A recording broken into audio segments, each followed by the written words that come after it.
Hi, it's Jo here, um, bringing your thought for the day in this first week of September. And September for many feels more like New Year than New Year does as we return to normality after the summer holidays. Many of us will be returning to school or jobs, but maybe you haven't had a summer break at all. How do you feel about where you are and what you do with your days? Are you in a happy place? Or is the place that you find yourself a place that feels disappointing? Maybe you failed exams and are not in the school, college, or university that you had looked forward to. Maybe you didn't get the job or promotion that you applied for. Maybe you find yourself with failing health and unable to do the things that you most enjoy.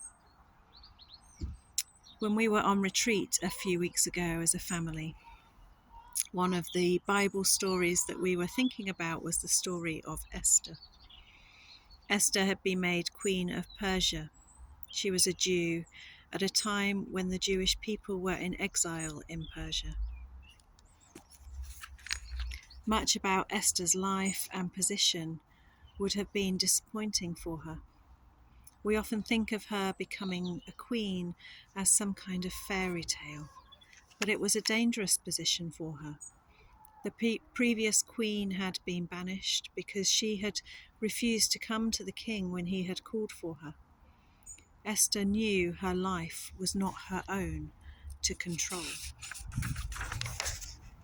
And yet, when Esther found herself in that position, she was willing to risk her life to save her own Jewish people.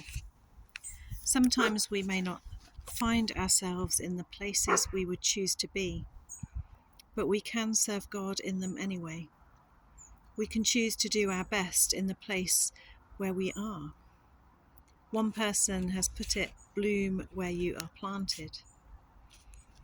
There's a great story about an American lady, Georgene Johnson, who at the age of 42 entered a 10-kilometer run in Cleveland.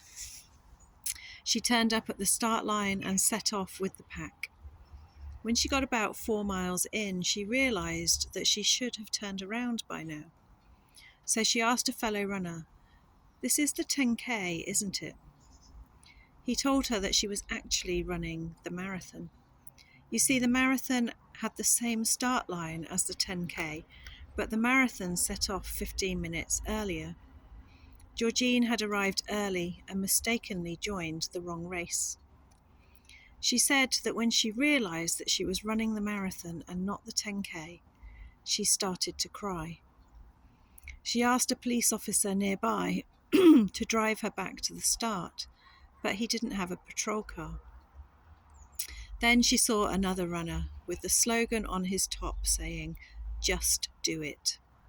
So that's what she did. She just did it. Later she said, "This was not the race I trained for. This was not the race I entered.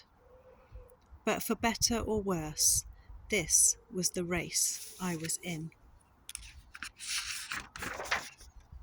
She ended up finishing the marathon in 4 hours, 4 minutes. Incredible time, and she actually came 83rd out of the women. So maybe you find yourself heading into this new term in an unexpected place, a place that feels disappointing or unwanted. How can you approach this time and these circumstances so that you can not only survive but thrive? You can grow in your faith and bear fruit in the wilderness. This may not be the race you trained for. This may not be the race that you wanted, but this is the race you are in. How can you bloom where you are planted?